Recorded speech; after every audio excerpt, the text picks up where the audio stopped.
앞에서 깨달은 게 아니에요. 어떤 것이 부처입니까? 가르쳐 줄게 믿을래?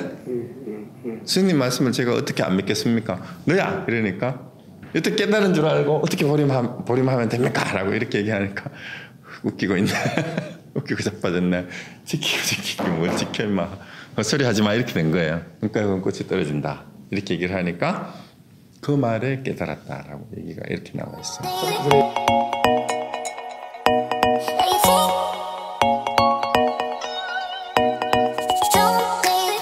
자, 지난번에 하여튼 눈앞에서 있는 도인이 바로 사람을 돕는 도인이고 구하면 고통이다. 부처가 어디에 있는가 그런 얘기를 했었어요. 그래서 일단 계속해서 반복되는 얘기가 밖에서 구하지 마라. 부처를 따로 구하지 마라.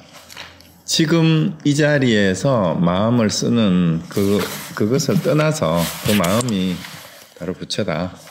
그래서 밖에서 따로 구하지 말고 그 다음에 이제 지난번에 마지막에 했던 게 형상으로서 부처를 구하지 말아라. 흔히 그 부처는 뭐 30 이상 80 종호는 이제 부처가 가지고 있는 그 신체적 특징을 32가지 큰 특징하고 그 다음에 소소한 80가지 특징이 있다라고들 얘기를 하는데 이제 인도에서는 전륜성왕도 그런 30성 80성호가 있다. 그래서 결국은 겉모습으로 부처를 찾지 말라라는 얘기가 이제 지난주 얘기였고요. 그래서 거기 이제 187쪽의 마지막에 모습 없는 것이 참된 모습이다.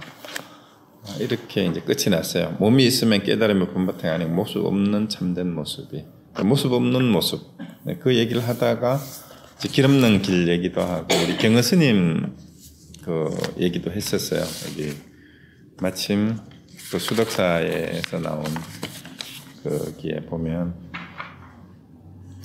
그래서 일체 법이 다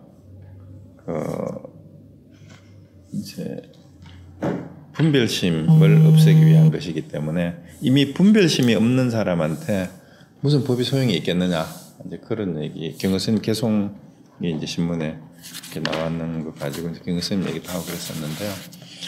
그래서 부처님의 설법이나 팔만대장경이 전체가 분별심이 있는 사람들을 위한 방편법문에 불과하다는 그 얘기가 계속 반복이 됐어요.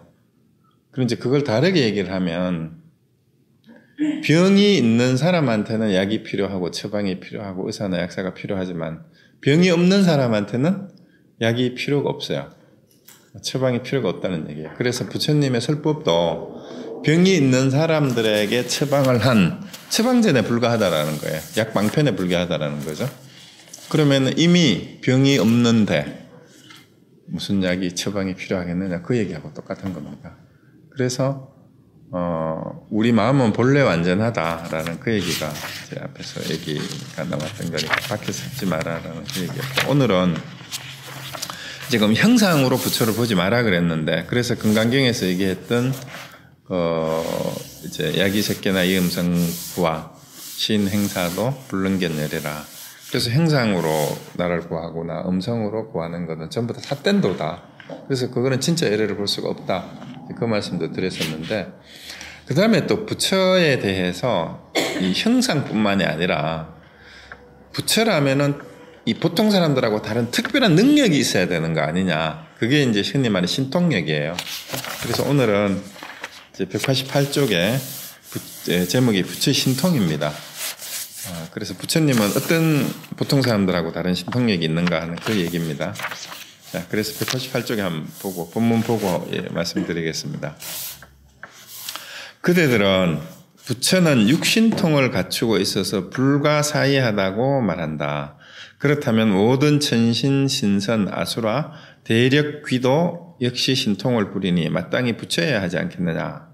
이제 이 얘기는 부처가 형상으로 30 이상 80 종호를 가진다라고 얘기를 한다면 전륜성왕도 마찬가지로 그런 형상을 가지는데 전륜성왕도 그럼 부처라고 해야 되겠네 라고 했는가 같습니다.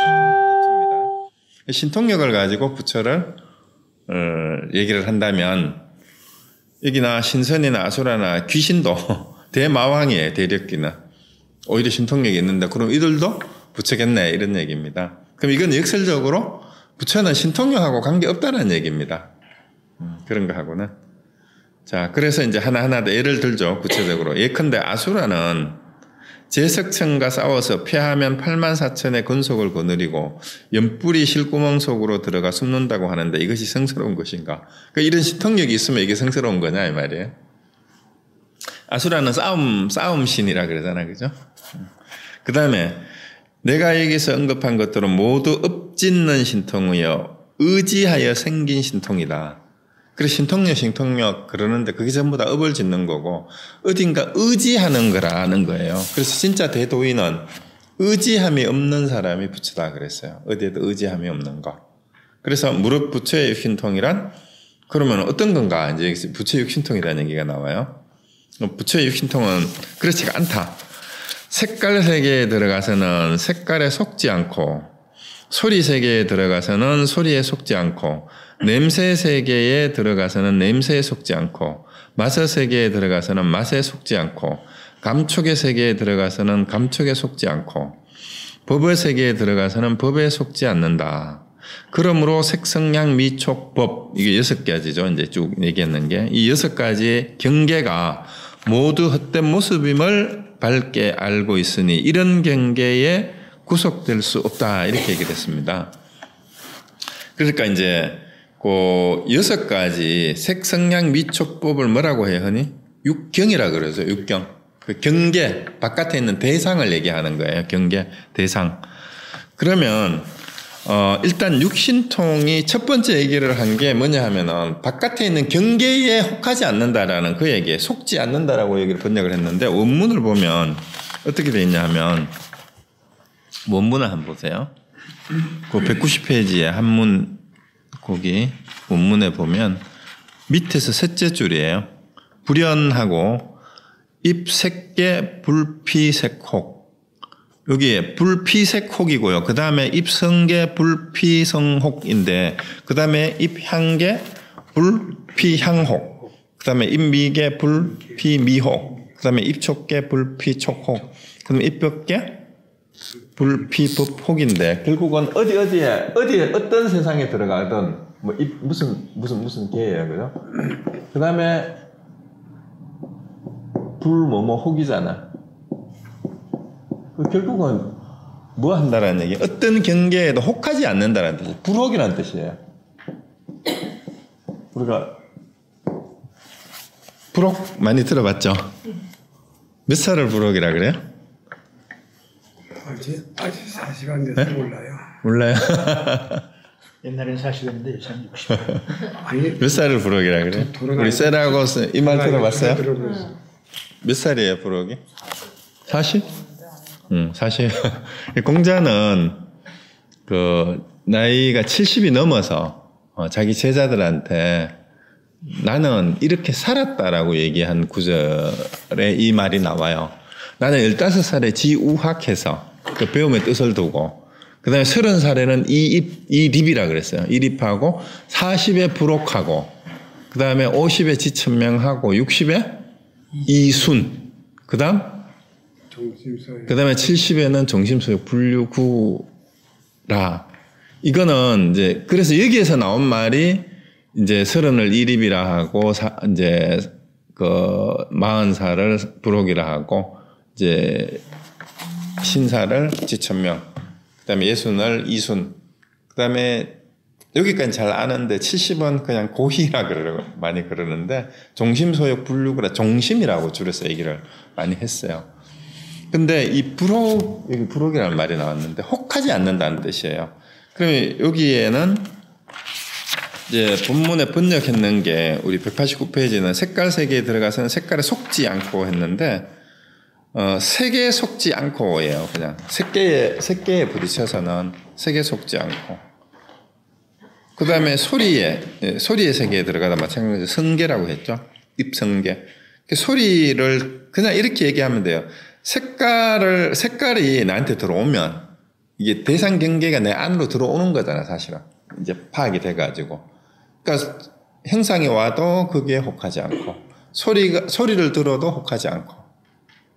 그 다음에 냄새가 내한테 들어와도 냄새에 혹하지 않고, 맛이 내한테 들어와도 맛에 혹하지 않고, 감촉이 내한테 와도 감촉에 혹하지 않고, 그 다음에 법이라는 것은 일체 모든 현상이죠. 어떤 현상이 내한테 와도 들어가서는 아니라 거기에 어떤 상황에 처하더라도, 이런 말, 입이라는 말은 어떤 거기에 어떤 상황에 들어가든지 간에, 아니면 이게 온다라고 얘기를 해도 돼요. 그래서 사실은 입 경계를, 입 육경이잖아요. 입 육경. 6가지. 6가지의 경계에 내가 들어가는 거에 경계가 나한테 들어오는 거예요. 어느 쪽이 맞아요? 대상 세계에 내가 들어가요? 아니면은 대상 세계가 내한테 들어오는 거예요? 들어오겠지. 그러니까 그 인식부터 우리가 이제 이게 번역의 문제가 아니고, 자, 우리가 흔히 육근을 얘기를 하고, 그 다음에 육근에 대응되는 게 육경이잖아요.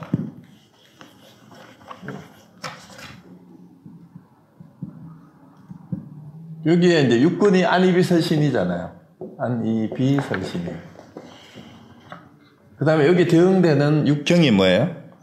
색, 성, 향, 미, 촉, 법이란 말이에요.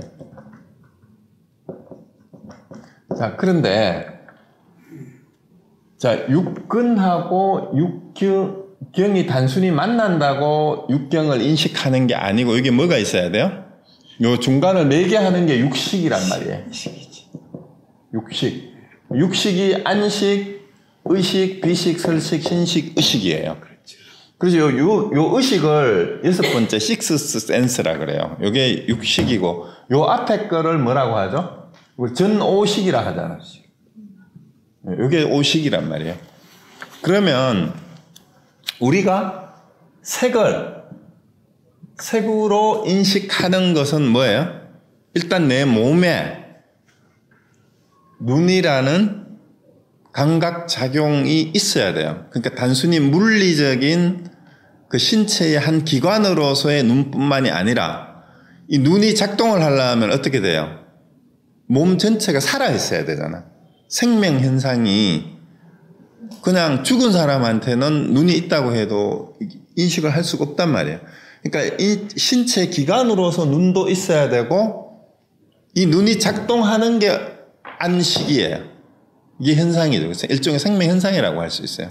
그러면은 육근이 육경을 대했을 때 육식을 통해서 색으로 내게 들어오는 거예요. 상이 맺히는 거예요. 파악이 되는 거예요. 바깥에 있는 게 내한테 들어온단 말이에요. 내가 육식에 들어갈 수는 없잖아. 내가 그게 빠져 들어가는 건 아니다 이 말이에요. 그래서 색이 어떤 식으로 나한테 인식되어서 오든지 간에 거기에 혹하지 않고 이 말이에요. 거기에 혹하지 않고. 그러니까 이게 부처의 육신통을 이렇게 6가지를 얘기를 했단 말이에요. 색성량 미초법에 혹하지 않는 게 부처의 육신통이다라고 이렇게 지금 얘기를 하고 있는 거예요. 그렇죠. 앞에서 말하는 육신통은, 흔히 말하는 육신통이 뭐예요? 188쪽에 보면은 그 주석에 있잖아요. 육신통이 첫 번째가 신적통 혹은 의통을 했는데, 몸을 마음대로 바꿀 수 있는 능력이에요. 몸을. 그러니까 그 서유기에 손오공이 몸을 마음대로 변신하는 거, 이게 신적통이에요. 몸을 둔갑다 하고 막 이제 크게도 하고 쪼개다 하고, 이게 신적통이고. 둘째는 뭐예요? 무엇이든 꿰뚫어 볼 수 있는 천안통. 그 다음에 모든 소리를 분별해 들을 수 있는 천이통. 그 다음에 타인의 마음속을 들여다볼 수 있는 타심통. 전생에 생겨났던 상태를 알 수 있는 숙명통. 그 전생을 아는 게 이제 숙명통인데, 그 다음에 6번째가 모든 번뇌를 소멸하고 이 세상에 다시 태어나지 않는다는 것을 깨닫는 누진통인데, 누는 새다라는 뜻이에요. 샌다. 누수현상 그러잖아요. 그 샌다라는 건 끊임없이 번뇌망상이 우리 생각이 자꾸 일어난다라는 거를 번뇌망상이 새어 나온다라고 표현해서 누자를 썼어요.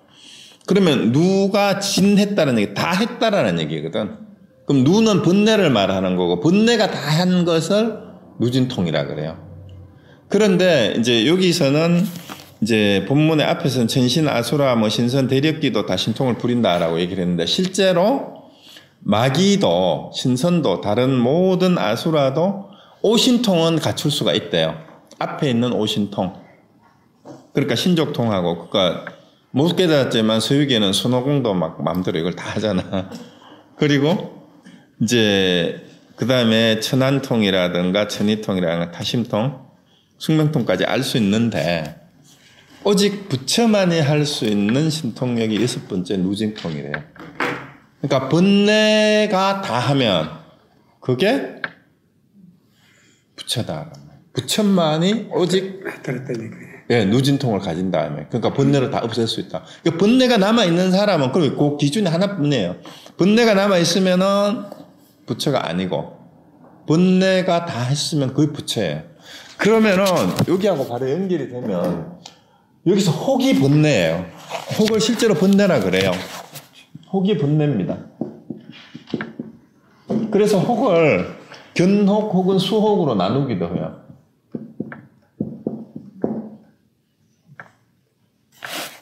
아, 여기 맘심자가 밑에 들어가요. 견혹 수혹. 이걸 번뇌를 두 가지로 나누는데 혹이 번뇌입니다. 그 헷갈리는 거예요. 혹하는 거. 그런데 일단 앞에서 뭐라고 했어요? 일단 혹하는 게 우리가 혹하는 거는 살아가면서 혹하는 거는 6가지 경우의 수로 나눈 걸 뿐이에요. 6가지의 분류를 한 거지. 우리의 번뇌의 종류를 형상 때문에 헷갈리는 번뇌, 혹하는 거. 그게 우리가 모든 왜 그러면 앞에 그 32종호, 32상 80종호를 가지고 헷갈리는 건 어디에 해당이 돼요? 당연히 세계 헷갈리는 혹하는 거란 말이에요. 부처를 형상으로 부처를 보려고 하는 것은 세계 혹하는 거예요. 그래서 약이 새겨나 그 다음에 이 음성구화 했잖아. 금강경에도 음성으로서 아니면 본문의 어떤 소리로서 부처를 구한다면 그건 또 뭐예요? 그거는 성에 혹한 거예요. 성계, 소리에 경 가운데 그게 혹한 거고. 그 다음에 다 마찬가지예요. 냄새.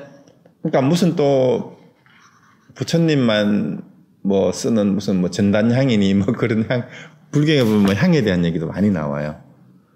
근데 향에 혹하는 거, 이게 이제 그다음 맛에 혹하는 거, 촉감에 혹하는 거, 감촉이죠. 일체 모든 현상인데, 그럼 우리는 실제 생활에서 혹하는 게 굉장히 많죠. 모양을 보고 늘 좋다 싫다. 그다음에 남녀 사이에서도 야 잘생겼다 멋있다 끊임없이 혹하잖아요. 맨날 분별하지. 그렇죠. 그게 끊임없이 혹하죠. 그래서 제가 이제 저쪽에 페이스북에다가 글을 올린 게 몇 살이세요? 하고 이제 여쭤본 게 있어요. 다들. 그래서 몇 살이냐고 해보니까 어떤 분은 정신연령 몇 살이라고, 그 사람이 몇 살이라고 하셨어요? 30살이라고 그러셨어요? 그럼 1, 2번 확실히 되셨는 모양이네. 30살이라고 그러셨네. 그러니까 정신술 걸려면 우리 수연이 몇 살이에요? 응? 사모님 몇 살이에요? 지금 몇 살인데? 육체의 나이는 몇 살? 네? 정신연령은 몇 살? 그런데 이게 이제 그 얘기였어요. 그래서 이 불혹이 공자는 40세에 불혹이 됐다 그러는데 공자가 성인인 이유가 공자는 여기 혹하는 게 없었다는 얘기니까 벌써 번뇌가 없었다는 얘기야. 그렇죠? 네, 그렇죠. 근데 저는 아직 혹하는 게 너무 많아. 난 특히 여자한테 너무 혹해. 이쁜 여자 보면 사족을 못 써. 그리고 좀 나를 꼭 닮았냐.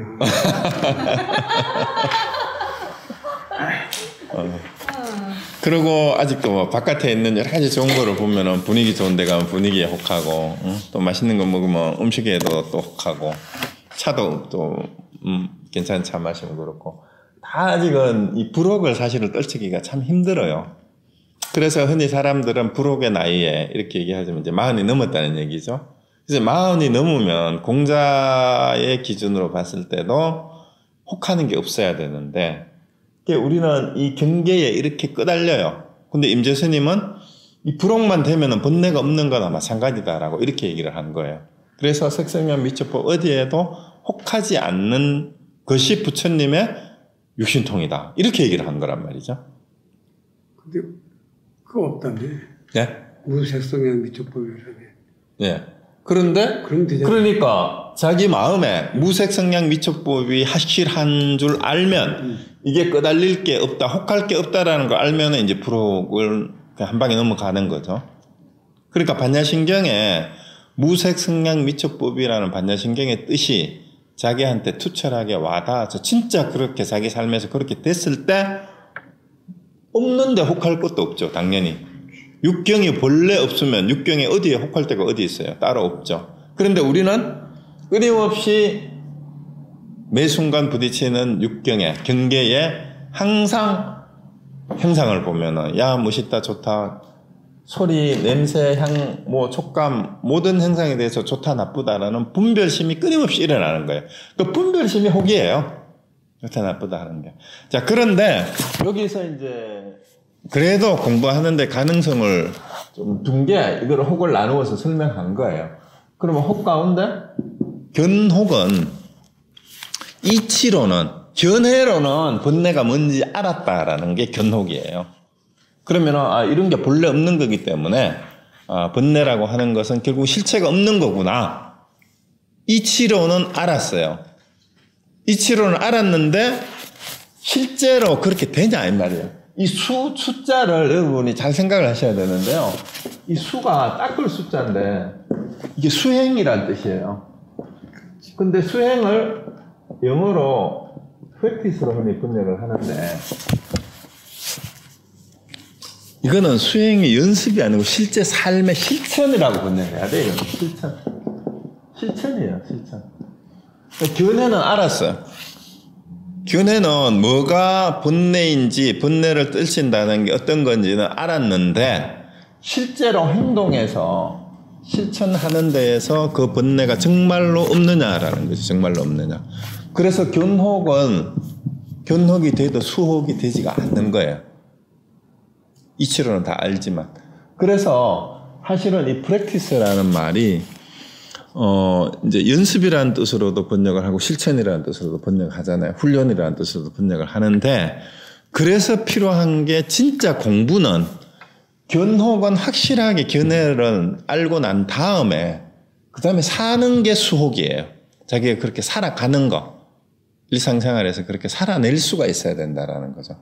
그래서 운동하고 똑같아요, 이게. 운동이나 그 다음에 아티스트들도 마찬가지죠. 그림 그리는 사람이나 음악가들도 마찬가지예요. 연주자들이 예를 들어서 머리로는 이게 무슨 장조인지 이게 몇 분의 몇 박자인지 악보를 볼 수 있으면은 악보를 완전히 이해하면은 이제 아티스트의 음악가 입장에서는 이제 완전히 악보는 이해한 거란 말이에요. 작곡도 마음대로 해. 그렇지만 이거를 실제로 연주를 할 수 있느냐는 아무리 뛰어난 천재도 실제 악기를 연주할 때는 실수를 할 수 있어요. 그래서 어떻게 해요? 악보를 완전히 외워가지고 수백 번을 연습을 해서 연습을 하는데 실제 콘서트에 가가지고 관중들이 많아가요. 관중을 의식하면 이거 어떻게 돼? 피아노가 됐든 바이올린이 됐든 이게 어긋날 때가 있단 말이에요. 그런데 그 관중을 의식하지 않고 그냥 거기에 젖어서 자기 삶이 그대로 연주를 해낼 때 제대로 곡이 살아나는 거하고 똑같아요. 그래서 운동이나 아티스트들이 훈련하고 연습하는 거, 운동도 마찬가지예요. 뭐 축구를 하든 야구를 하든 골프를 치든 뭐 스케이팅을 타든 훈련이 평소에 열심히 돼 있는 상황에서 관중을 의식하지 않고 오직 그 하는 것이 자기하고 하나가 됐을 때 가장 완벽한 그런 동작들이 이게 나오는 거하고 똑같아요. 그래서 우리가 공부를 한다라는 것은 끊임없는 연습일 뿐이에요, 사실은. 근데 이 연습이 이 어떤 그 실전을 대비해서 하는 연습이 아니고 매 순간의 실천이에요. 그냥 매 순간 실천. 그래서 이제 공부를 한다라는 것은 내가 마음이 뭔지를 알고 내가 누구인지를 알고 내 마음을 써나가는 연습을 하는 것 뿐이에요, 사실은. 내 마음을 어떻게 쓸 것인가 하는 거. 그게 전부 다예요. 그래서 그 마음을 쓰는데 이제 다시 임재록으로 돌아가면 형상을 만나든 소리를 듣든 냄새를 맡든 무슨 맛을 보든 어디에 부딪혀서 어떤 촉감이 오든 그다음에 어떤 다른 추상적인 구체적인 다른 관념을 통해서 내가 인식을 하든지 간에 그 모든 것에 대해서 내가 혹하지 않으면 이 말이에요. 혹하지 않으면 이게 쏙는 게 아니에요. 단순히 여기 쏙는다고 번역을 했는데 저는 혹이라고 번역하는 게 더 좋을 것 같아요. 그 색깔 세계에 들어가서는 색깔에 혹하지 않고 이 말이에요. 색깔에 혹하지 않고 그 색깔 세계에 들어간다라는 말도 좀 그래요. 색깔 세계가 내게로 들어오면 이렇게 해도 더 좋을 것 같아요. 그러니까 왜냐하면 내가 색깔에 들어가는 건 아니거든. 근데 물론 내 생각이 색깔로 이렇게 가는 수는 있어요. 그 어쨌든 이제 색깔을 형상을 만나면 여기서 색을 색깔로만 했는데 색깔로 하면 안 돼요. 색은 색깔만 얘기하는 게 형상 전체를 얘기하는 거거든. 그 형상 세계에 들어가면 이렇게 하면 돼요. 그러면 형상에 쏙지 않고 색깔도 형상으로 바꾸는 게 좋겠어요. 그 다음에 소리에 들어가서는 소리에 혹하지 않고로 다 바꾸세요. 냄새를 맡고는 이렇게 해야지. 맞는 게 맞아요. 그냥 의역을 하는 게 좋을 것 같아요. 형상을 보면 형상에 혹하지 않고 소리를 들으면 소리에 혹하지 않고 냄새를 맡으면 냄새에 혹하지 않고 맛을 보면 맛에 혹하지 않고 그 다음에 감촉을 느끼면 감촉에 혹하지 않고 그 다음에 모든 법을 만나면 법에 혹하지 않는다. 이렇게 하는 게 더 좋아요.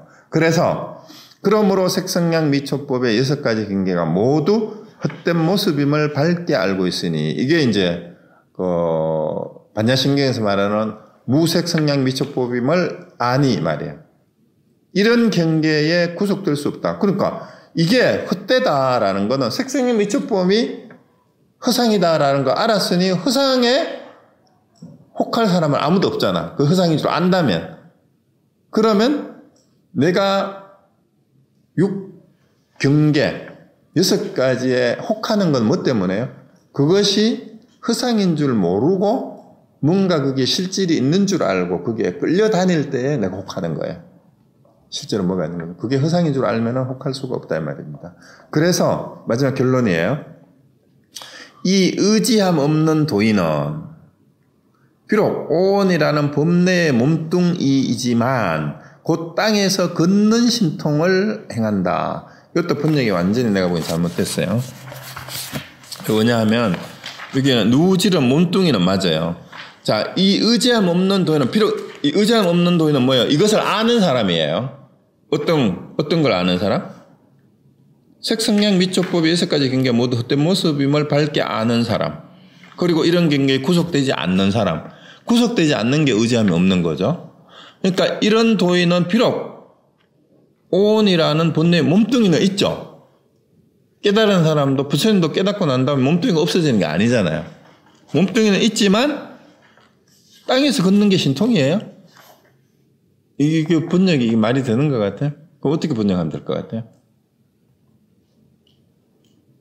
곧 저는 번역을 그렇게 하면 땅에서 걸으면서 신통을 행한다. 땅에서 걸으면서 신통을 행한다. 그렇게 해야 돼요. 걷는 신통이라는 건 없어요. 땅에서 걸으면서 신통을 행한다라는 건 뭐냐 하면 그냥 일상생활을 살아가면서 이 말이에요.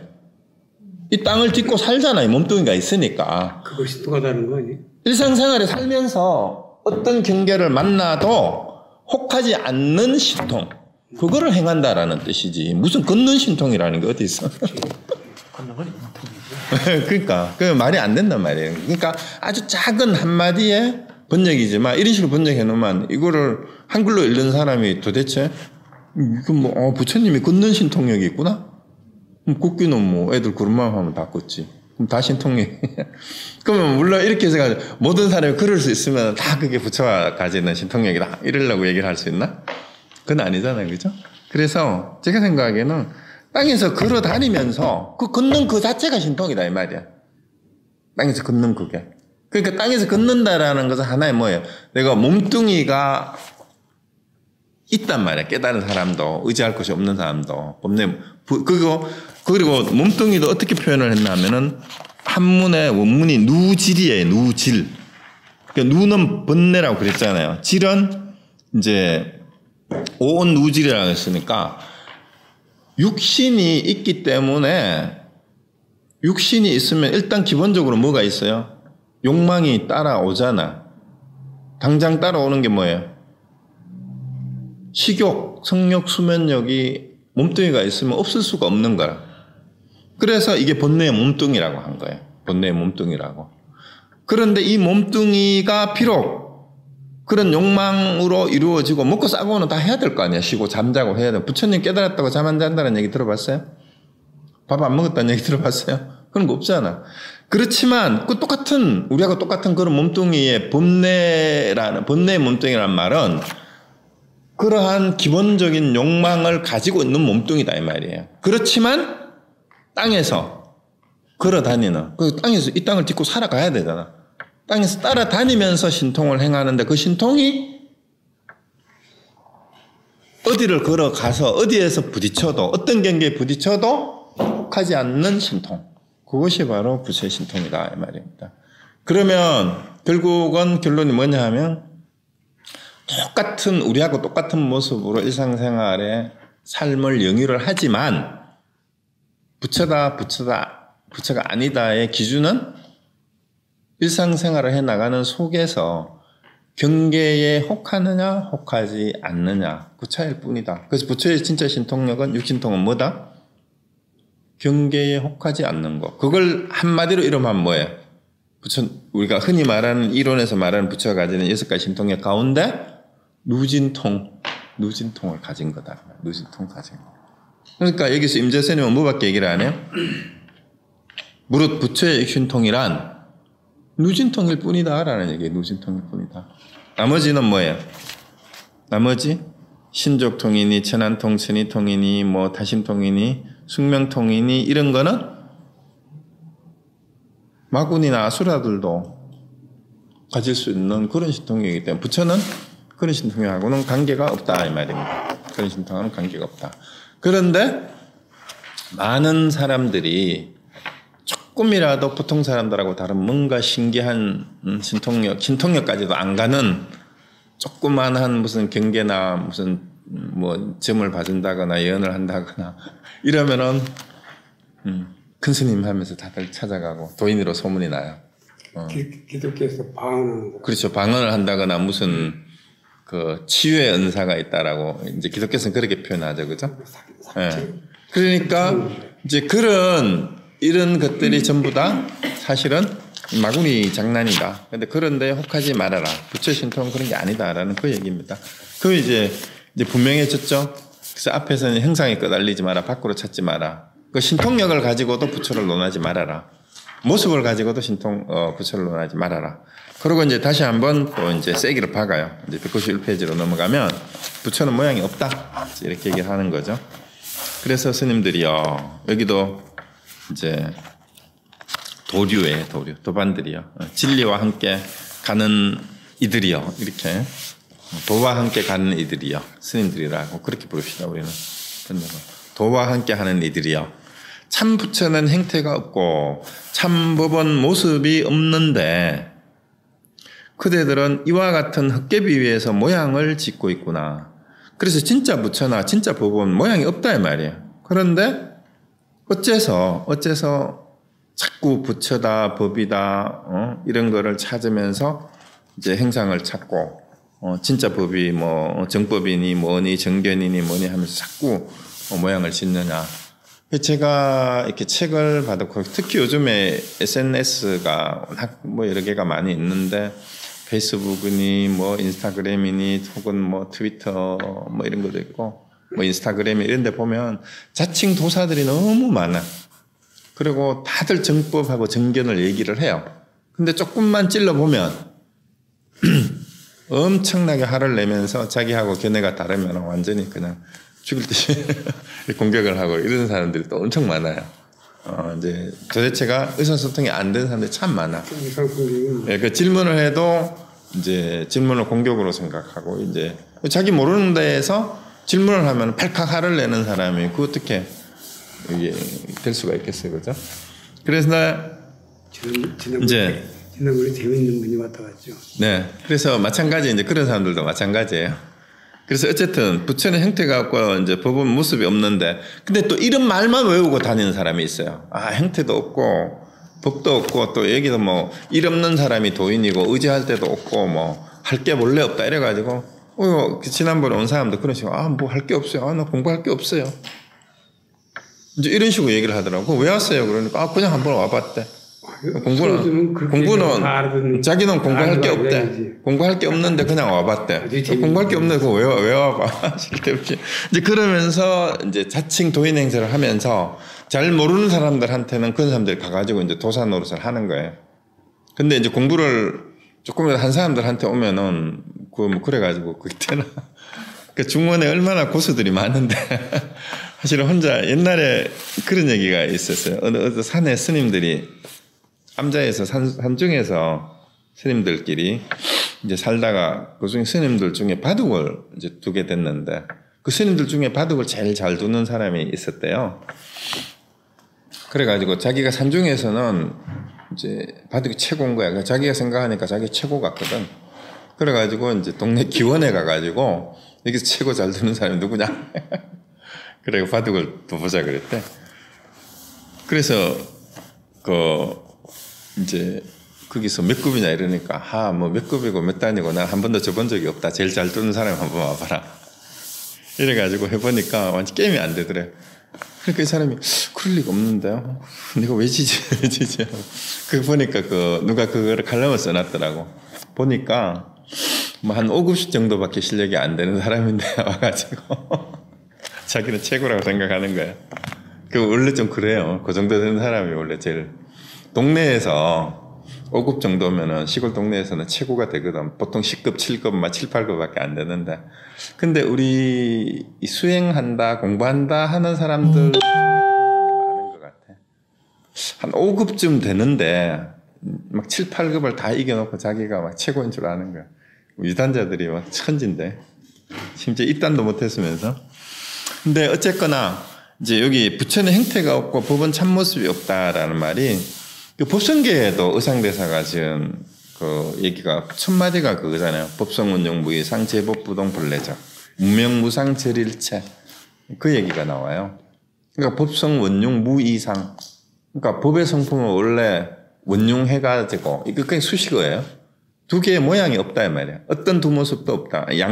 양단이 없다 이거죠. 그리고 제법은 본래 부동 움직임도 없고 본래 고요하다 이 말이죠. 그래서 무명무상 절일체.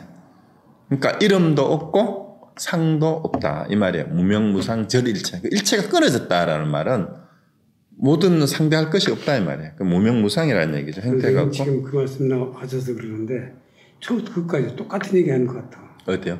법성계가. 법성계가요? 처음부터 끝까지. 네, 그렇죠. 법성을 쫙 얘기하는 것 같아. 근데 얘기가 앞부분에서 앞에 네 구절은 그러니까 이제 법성원용 무이상 제법부당 본래적 무명무상 절일체 증지소지 비여경이 전체 뜻이에요. 예, 그리고 그다음에 그 좀 설명. 그다음에 이제 그걸 구체적으로 시 공간으로 나누어서 설명을 해요. 그러니까 이제 그 어떻게 이제 앞부분이 뭐냐 하면 법성은 이제 앞에 얘기했죠. 무이상인데 원용에서 두 개의 상이 없고 그다음에 제 법은 일체 모든 현상들이라는 것이 원래 그 움직임이 없다는 게 변화가 없는 거다 이 말이야. 원래 그 본체는. 그래서 본래 고요하다는 얘기가 본래 열반의 세계 그대로다 이 말이죠. 그래서 무명무상이란 말은 이름도 없고 상도 없어서 일체 모든 것이 끊어졌다. 상대적인 게 아니다 이 말이야. 그러니까 그 네 번째 구절이 증지소지 비여경 깨달아야 알 수 있지 다른 경계로는 알 수가 없는 그런 경계다 이 말이야. 증지. 그러니까 자기가 증득해야 되는 그런 경계다. 증지소지. 깨달아야 알 수 있는 바지 다른 경계가 아니다. 그래서 일중일체 다중일, 일중일체 일직일체 다직일하고 여기 이렇게 이제 그러니까 하나가 전부고 전부가 하나다라고 해놓고 그 다음에 뭐가 나오냐 하면은 일미진중 함시방 일체진중 예계시가 나와요. 그거는 이제 공간적인 거를 얘기를 해요. 그러니까 한 티끌 속에 전체가 다 들어있다. 그 다음에 나오는 게 시간적으로 일념 즉시 무량겁, 무량 즉시 무량겁 즉일념. 한 생각이 영원이고 영원이 한 순간 이렇게 그거는 이제 구체적으로 촉촉 나와요. 이런 식으로 쭉 해가지고 이제 마지막 결론이 이제 공자 실제 중도상 해가지고 이제 그 중간에 나오는 게 이제 제일 유명한 거죠. 초발 심시 변정가. 처음 마음 낼 때가 올바른 바른 깨달음이고 발심하는 그게. 막판에 가면은 공자 실제 중도상이라는 말은 중도의 자리에 앉아 보니 이 말이에요. 깨달음의 자리에 앉아서 보니까 불의부동 명의불. 옛날부터 본래 내가 부처였더라 이 말입니다. 그 얘기죠. 그러면 그 얘기도 여기 내용하고 똑같은 게 찾을 게 없어. 우리 마음에 이미 다 갖췄죠. 우리 마음이 부처라면 마음이 없는 사람이 있나요? 근데 그걸 따로 찾는다니 마음이 부처인데 부처를 구하지 말라는 말이 그 말이에요. 원래 부처인데 따로 구할 게 없다라는 그 얘기하고 똑같습니다. 그래서 여기 이제 다시 본문으로 가면 191쪽에 그래서 참부처는 형태가 없고 참부 모습이 없는데 그대들은 이와 같은 헛개비 위에서 모양을 짓고 있구나. 자꾸 이제 형상을 찾는다 이 말입니다. 그래서 설사 구하여 얻는다고 하더라도 모두가 여우 귀신이며 왜? 구해서 얻을 게 있다라면 그건 전부 다 가짜라는 얘기예요. 왜? 밖에서 구해서 얻을 거는 전부 다 형상이기 때문에 그런 건 없다라는 거죠. 참부처는 절대로 아니고 외도의 견해다. 참부처는 구할 수 있는 게 아니에요. 원래 내 안에 원래 있는 거기 때문에. 이거는 구하는 게 있다 그러면 이거 여우귀신 아니면 외도의 견해다 이 말이죠. 그래서 무릇참으로 도를 배우는 사람이라면 절대로 부처도 취하지 말고 보살라한도 취하지 말고 삼계에 뛰어난 것도 취하지 말고 멀리 홀로 벗어나 사물에 얽매이지 않아야 한다. 그러니까 부처든 보살이든 나한이든 삼계는 욕계, 색계, 무색계 전체를 다 말하는 거예요. 삼천대천색이라고 해도 돼요.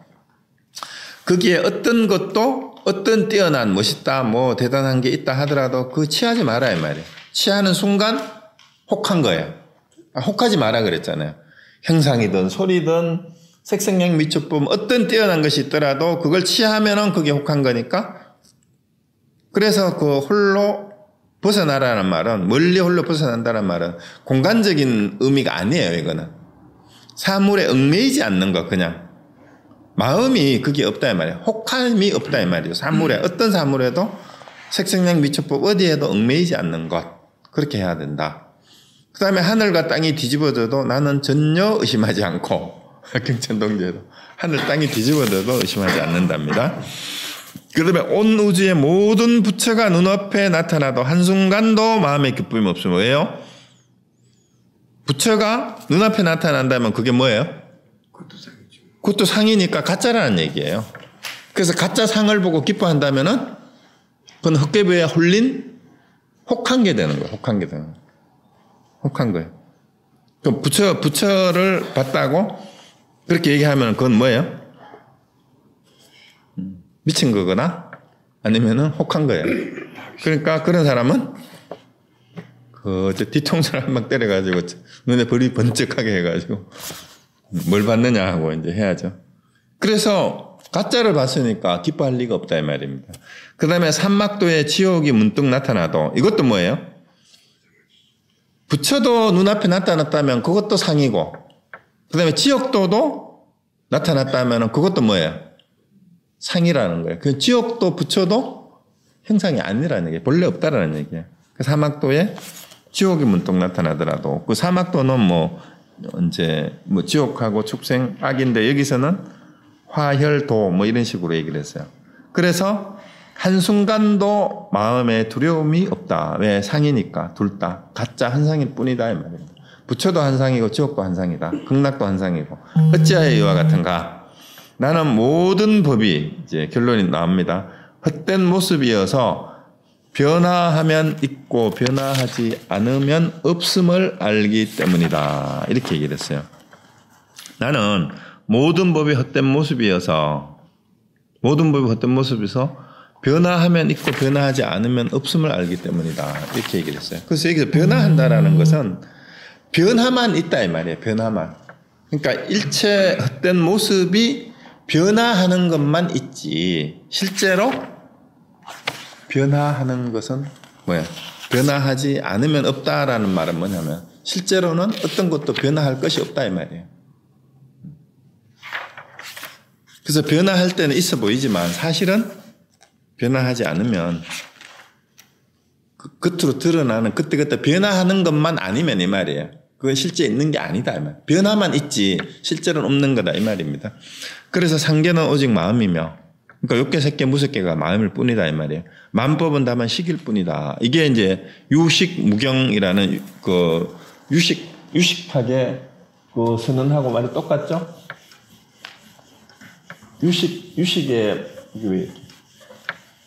유식에서 말하는 게 유식무경이라 그랬죠. 오식식만이 있고. 근데 이걸 또 해석을 잘못하면 안 돼요. 또 이렇게 비판을 하더라고. 초기불교 하는 사람들이 초기불교를 하는 거는 좋은데 대승불교에 대해서 또 너무 무식한 소리를, 이 말을 가지고 어디 인터넷에 들어가 보니까 유식학은 부처님의 무아사상에 위배된다. 왜? 대상은 없는데 이 식이 인식하는 주체만은 있다라고 해서 이 식을 알아고 생각하는 거니까 결국은 무아사상에 위배된다. 이렇게 또 번역을 하더라고요. 그러니까 이거는 그런 뜻이 아니고 유식무경을 오직 식만이 있고 경계는 없다 이렇게 해석하면 안 돼요. 그러니까 오직 인식할 수 있는 것은 경계가 없다라는 것뿐이다라는 거예요. 경계가 없다라는 것만 알 뿐이다 이런 뜻이에요. 경계가 없다라는 것만 알 뿐. 이렇게 해석해야 되죠, 그죠? 왜? 대상이 없다라는 것을 안다라는 거예요. 오직 아는 것은, 내가 오직 인식하는 것은 경계가 없다라는 거다라는 것이죠. 예, 여보세요. 그렇게 봐야 될 것 같아요. 그래서 그러니 헛된 꿈인 허공의 꽃을 무엇 때문에 붙잡으려 애를 쓰는가라고 이제 했어요. 헛된 꿈인 허공꽃. 허공꽃이라는 말이 여기 나왔어요. 한공화.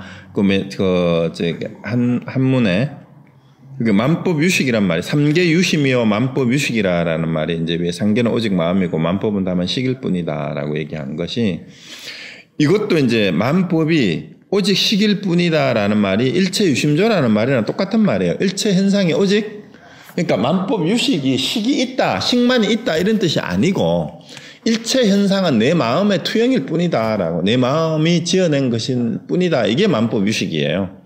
상계 유심이란 말도 마찬가지고, 이제 욕계, 색계, 무색계도 오직 내 마음의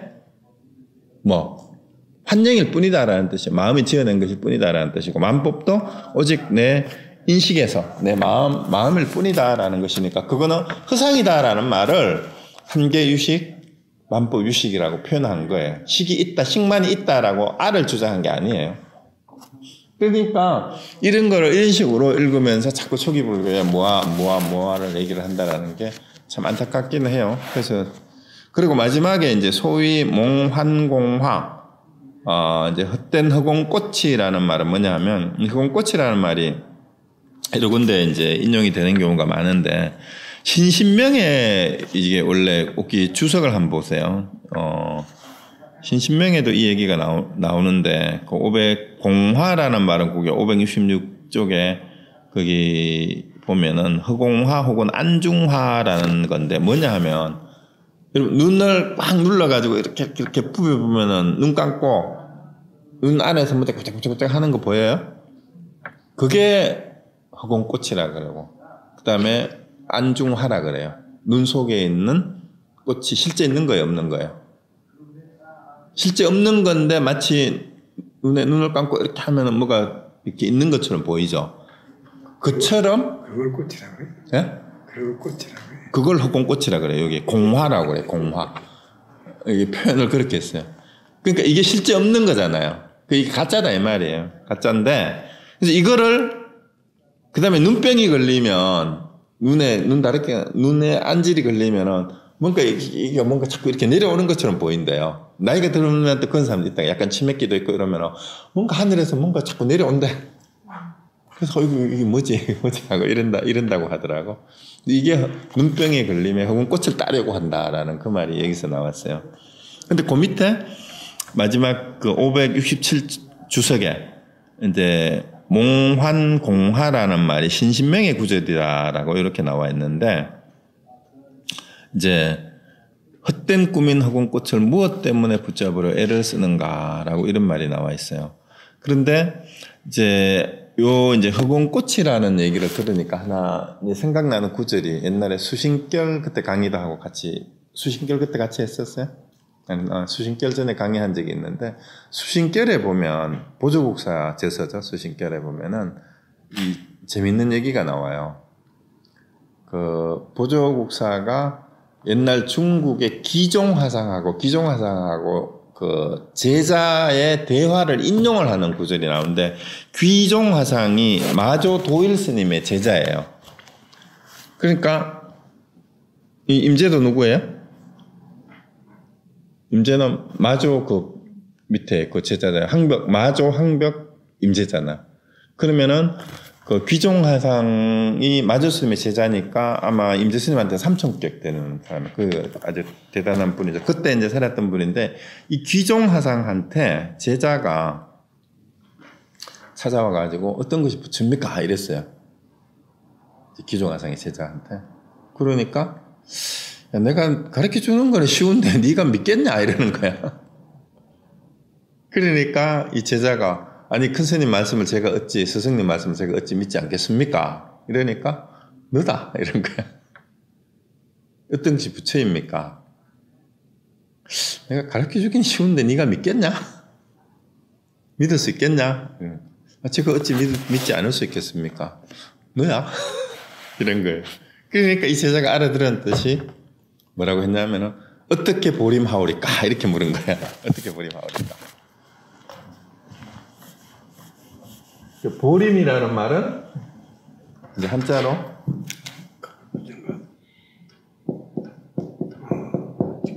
임자는 이렇게 써요. 임지. 보호 임지의 약자예요. 보호 임지. 뭐를 보호하고 임은 위탁하다, 맡기다 이런 뜻이에요. 이제 지킨다라는 뜻이에요. 그러니까 뭘 보호하고 뭐를 지킬 것인가 이 말인데 흔히 이제 보림이라는 표현을 어디서 쓰냐 하면은 이제 선종에서 깨닫고 난 다음에 그 깨달음을 잊어버리지 않고 이제 계속해서 수행하는 것을 보림이라 그래요. 오후 보림이라 그래요. 깨달은 다음에 수행을 보림이라 그래요. 그러니까 보림이란 말이면 깨달음을 그대로 보호하고 잘 맡아서 지킨다라는 이런 뜻이에요. 그 어떻게 보림하오리까? 이렇게 제자가 물은 거예요. 잘 들어보세요. 그러니까 어떻게 보림하오리까 하니까 눈 속에 흑원꽃이 어지러이 떨어진다 라고 이렇게 이제 스승이 얘기를 한 거예요. 눈 속에 흑원꽃이 어지러이 떨어지는구나 라고 이렇게 얘기를 했어요. 말을 잘 들어보세요. 자, 기종화상한테 제자가 어떤 것이 부처입니까? 가르쳐 주는 건 쉬운데 네 믿겠냐? 어찌 스승님 말씀을 안 믿겠습니까? 너야 어떻게 보림하오리까? 눈 가운데 흑원꽃이 어지러이 떨어지는구나 이렇게 얘기를 한 거예요. 자, 여기에 진짜 선사들의 선문답의 묘미가 여기에 있어요. 자, 제자가 물으니까 어떤 것이 부처입니까? 너야 했어. 너 믿겠냐?